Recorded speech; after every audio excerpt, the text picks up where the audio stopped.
नमस्कार. मी भाऊ तोरसेकर. तुम्ही बघत आहात प्रतिपक्ष.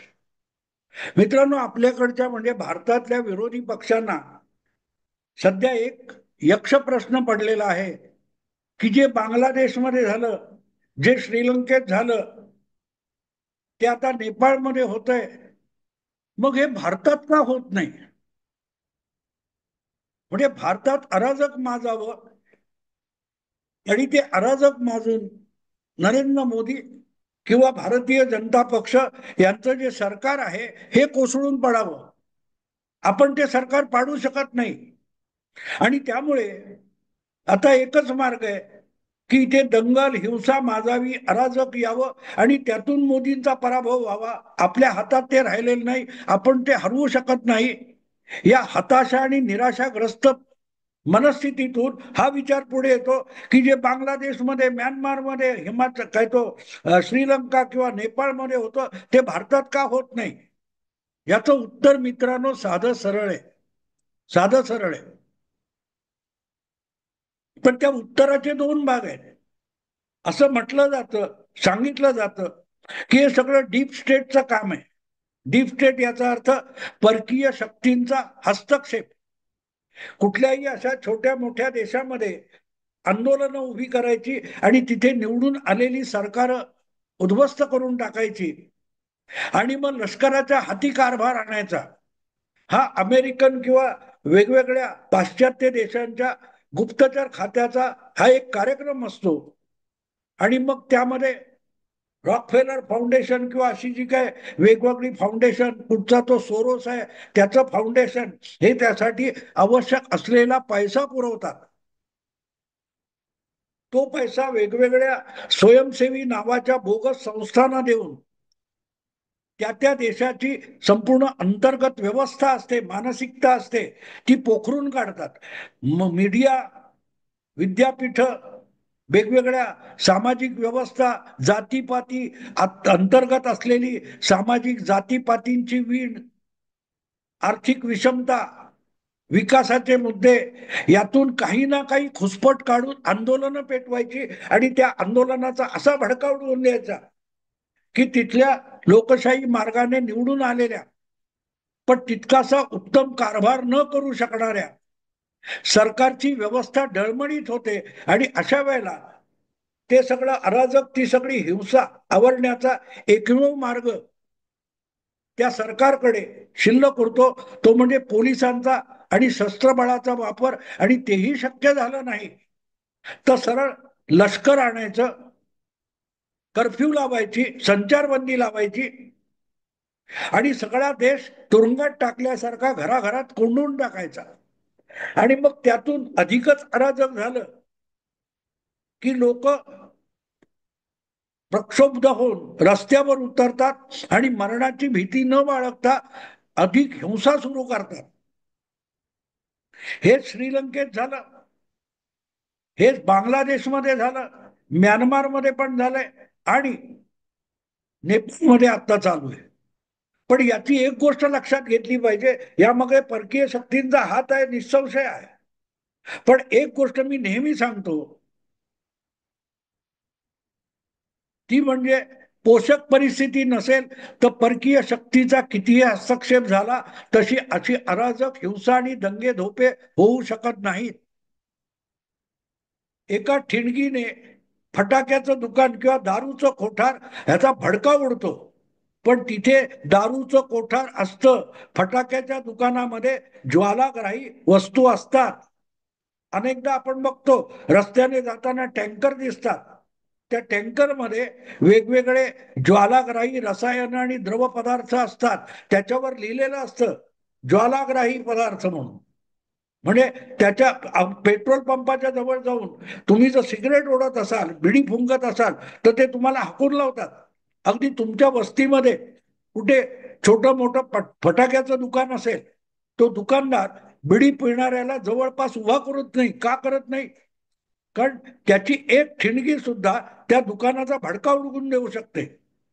तेव्हा एक ठिणगी जी आहे हा परकीय हस्तक्षेप असू शकतो. पण स्फोटक परिस्थिती नसेल तर अशा कितीही ठिणग्या आल्या आणि टाकल्या तरी भडका उडू शकत नाही. त्यामुळे श्रीलंकेची परिस्थिती, नेपाळ, बांगलादेश वगैरेची जी परिस्थिती आहे त्याची तुलना भारताशी होऊ शकत नाही. कारण भारतामध्ये तशी स्फोटक परिस्थिती नाहीये. जनमन तितकं अस्वस्थ नाही जितकं मीडिया आणि विरोधी पक्ष रोज ठणाणा करून ओरडून ओरडून सांगतात, बेरोजगारी कहाँ पहुंची है, भूखमरी है, लोग मर रहे हैं. हे ओरडून ओरडून सांगतात. तितकी वाईट परिस्थिती बिलकुल नाहीये. आणि असती तर बांगलादेश आणि श्रीलंका होईपर्यंत लोक थांबले नसते.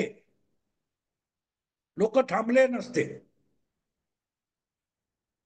हे सांगतोय का मी की ही जी विरोधी पक्षांची अपेक्षा आहे की भारतात का होत नाही, तर भारतामध्ये अच्छे दिन आएगे असं सांगत नरेंद्र मोदी सत्तेत आले. त्याच्यामुळे फारच अच्छे दिन आले आणि लोकांना अगदी सोनेरी स्वप्न पडतं आणि ते सुद्धा मोदी पूर्ण करतात अशी बिलकुल परिस्थिती नाहीये. पण लोक सोनेरी स्वप्न बघत पण नाही. लोक आपल्या किमान गरजा भागवण्यासाठी आयुष्याचा संघर्ष करत असतात आणि त्यांच्या गरजा फार किमान असतात. फार किमान असतात. आपण कष्ट करतो 2 वेळचं अन्न मिळावं, रात्रभर चांगली झोप लागावी, विश्रांती घ्यायला डोक्यावर छप्पर असावं, अंग झाकायला वस्त्र असावं, या लोकांच्या किमान गरजा आहेत. कोण घरात आजारी पडलं त्याच्या उपचारासाठी सुविधा असावे,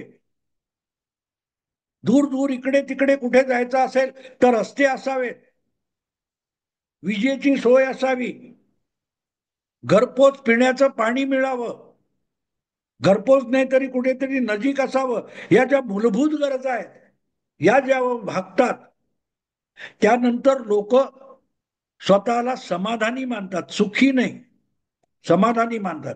आणि 80-90% जनता ही समाधानी असते जर त्यांच्या मूलभूत गरजा भागल्या तर. ज्या देशामध्ये गरीबाला 5-7 वर्षापेक्षा अधिक काळ होत आला, ठराविक रेशन, अन्नधान्य, खाण्याचे पदार्थ हे मोफत दिले जात असतील, स्वस्त नाही मोफत दिले जातात. अनेक ठिकाणी गॅस वगैरे इंधन घरात लागतं जळण, ते सुद्धा सवलतीच्या दरात मिळतं, अनुदान मिळतं त्याच्यावर. शौचालय बांधायला अनुदान मिळालेलं आहे, घरं बांधायला अनुदान मिळालेलं आहे. एवढीच लोकांची स्वप्न असतात. सामान्य माणसांची 80% लोकांची फार प्रचंड स्वप्न नसतात. आणि त्यांना हे मिळत असेल आणि लवकरच मिळतंय असं दिसत असेल तर तुमच्या डेटामध्ये आकडे कुठेही कसेही असोत, त्यामुळे लोक रस्त्यावर उतरत नाहीत. पण ज्या वेळेला त्यांच्या गरिबीवर तुम्ही ऐश करताना दिसता, चैन करताना दिसता, तेव्हा मात्र लोक प्रक्षुब्ध होतात. श्रीलंका असो, नेपाळ असो किंवा बांगलादेश असो, तिथल्या गरीब लोकांना जगणं असह्य झालं असताना तिथले राज्यकर्ते आणि राजकारणी हे ऐशो आराम करताना नाही तर चैन करताना दिसतात, अय्याशी करताना दिसतात. तेव्हा मग लोकांच्या मनाचा भडका उडतो आणि त्याविरुद्ध तक्रार केली तर ती तक्रार कुठे करणार, तर ती सोशल मीडियात केली. मग ते काय फेसबुक, इंस्टाग्राम वगैरे वगैरे आहे, त्याच्यावरून लोक याची तक्रार करायला लागले तर तोही आवाज दाबला गेला. त्यानंतर नेपाळमध्ये भडका उडालेला आहे. भारतामध्ये रोजच्या रोज पंतप्रधानाला विरोधी पक्ष शिव्या घालत असतात, खोटी कारणं सोडून शिव्या घालत असतात. जनतेत इतकी दुःखी नाही, त्याच्यापेक्षा सत्ता गमावलेले विरोधी पक्ष इतके हताश आणि निराश आहेत की ते रोजच्या रोज या सोशल मीडियातून सरकारला आणि सरकार चालवणाऱ्यांना अखंड शिवीगाळ करत असतात, आई माईवरून. तरीही त्यावर प्रतिबंध नाहीये. जो नेपाळमध्ये टाकला गेला आणि त्याचा भडका उडाला. जनता गरीब आहे आणि या राज्यकर्त्यांची, मंत्र्यांची खासदारांची वगैरे पोरं जर पार्ट्या करत असतील, चैन करत असतील, पैसे उडवत असतील, गाड्या उडवत असतील, तर तो भडका उडणार. कारण त्याची तक्रार देखील करण्याचा आवाज जर तुम्ही बंद केलात, त्यातून नेपाळ झालाय. श्रीलंका त्याचंच उत्तर आहे, म्हणजे त्याचंच प्रतिबिंब होतं. बांगलादेश त्याचंच प्रतिबिंब आहे. पण तिथे ती जी बिघडवलेली सामान्य जनतेच्या जीवनात इतकी असुरक्षितता, अस्थिरता आणि अराजक ज्यांनी आणलं, त्यांनी स्फोटक परिस्थिती निर्माण केली. त्यामध्ये परकीय शक्तींनी, डीप स्टेटने एक ठिणगी टाकली. एवढ्यासाठी परदेशी ठिणगीच्या डोक्यावर किंवा डीप स्टेटच्या डोक्यावर खापर फोडता येणार नाही. त्या डीप स्टेट आपल्याकडे प्रचंड आहेत. 2 लाखापेक्षा अधिक भारतामध्ये असे परदेशी फंडिंगवर चालणारे एनजीओ आहेत, स्वयंसेवी संस्था आहेत, आणि ते सातत्याने सरकार विरुद्ध जनमत बनवण्याचा उद्योग करत असतात. जनलोकपाल आंदोलन चालवणाऱ्या ज्या काय देशातल्या मोठमोठ्या स्वयंसेवी संस्था होत्या, या सगळ्या फॉरेन फंडिंगवरच चालणाऱ्या होत्या. त्यामध्ये सगळे मॅक्सेसे अवॉर्डवाले होते, लक्षात घ्या. पण म्हणून अगदी, आणि त्यावेळेला किती काय तो कॉमनवेल्थ घोटाळा, कोळसा घोटाळा, 2G घोटाळा, ह्याचं इतकं अवडंबर माजवलेलं होतं. आणि त्या भ्रष्टाचाराच्या विरोधात जनलोकपाल आंदोलन झालं. पण इतका उठाव झाला नाही की देशामध्ये अराजक माजेल. आणि त्यातून जे पुढे आले होते त्यांना दिल्ली पुरतं मत लोकांनी सीमित ठेवलं. दिल्लीच्या बाहेर त्यांना काही करता आलं नाही. आणि अशा वेळेला जे देशाला आणि समाजाला आर्थिक आणि सामाजिक स्थैर्य पाहिजे, ते देऊ शकणारा कुठला तरी दुसरा पक्ष जो प्रस्थापित आहे आणि सरकार यशस्वीरित्या चालवू शकेल, असा पर्याय भारतीय जनतेने निवडला. त्याचं नाव नरेंद्र मोदी सरकार आहे. नरेंद्र मोदी 10 वर्ष किंवा तिसरी टर्म सलग निवडून आले. त्याचं एकमेव कारण असं आहे की युपीएच्या काळात जी गांजलेली जनता होती, अन्न सुरक्षा कायदा पास केला. पण तो पास केलेला जो अन्न सुरक्षा कायदा होता, त्या अन्न सुरक्षा कायद्यानुसार या देशातल्या किती लोकांना अन्न मिळू शकलं? रेशनची तरी विकतची गॅरंटी होती का? नव्हती. मोदींनी ते रेशन करोना काळात सुरू केलं आणि करोना संपला तरी अन्नधान्य गरीबाला मोफत मिळतंय. अन्न सुरक्षेच्या गमजा केल्या सोनिया गांधींनी, युपीए सरकारने. पण त्या घोषणा पूर्णत्वाला नरेंद्र मोदींनी नेले. अगदी गरजू गरिबांना, शेतकऱ्यांना असो किंवा कष्टकऱ्यांना असो, थोडं थोडं मासिक 1000, 1200, 800, 700, 1500 अनुदान मोदींनी दिलं. त्याच्यात काय ते घरावर सोन्याची कवलं घातलेली नाही, पण त्याचं जगणं हे सुसह्य व्हावं एवढ्यापर्यंत केलं होतं. युपीएच्या काळात लोकांचं जगणं असह्य झालं होतं. आणि त्याच्या पलीकडची असह्यता श्रीलंका, बांगलादेश किंवा नेपाळमध्ये झाली. हा फरक लक्षात घेतला पाहिजे. आणि म्हणूनच बांगलादेशमध्ये आज तिथली पोरं जी रस्त्यावर उतरली आणि त्यांनी सगळी संसद जाळली, पार्लमेंट जाळलं, राष्ट्रपती भवन जाळलं, किंवा मंत्र्यांना आणि पंतप्रधानांना झोडपून काढलं, फिजिकली मारलं. एका पूर्व प्रधानमंत्र्याच्या बायकोला जिवंत जाळण्यात आलं. ती मुलं रस्त्यावर उतरलेली, त्यातले काही लोक म्हणतात आम्हाला नेपाळमध्ये नरेंद्र मोदी पाहिजे. इथे नरेंद्र मोदी असता तर आमची अवस्था इतकी दुर्दशा झाली नसती. इथे उत्तर मिळतं की भारतात बांगलादेश, नेपाळ किंवा श्रीलंकेसारखा उत्पात का होत नाही, अराजक का माजत नाही. ह्याचं उत्तर त्या एका रस्त्यावर नेपाळमध्ये उतरलेल्या एका नेपाळी मुलाने उत्तर दिलंय की नेपाळमध्ये मोदी सारखा नेता असता तर आम्हाला रस्त्यावर उतरावं लागलं नसतं, जाळपोळ दंगा करावा लागला नसता. हे जो तो मुलगा सांगतो त्याने भारतातल्या विरोधी पक्षांना उत्तर दिले. की भारतात नेपाळ सारखं होणार नाही.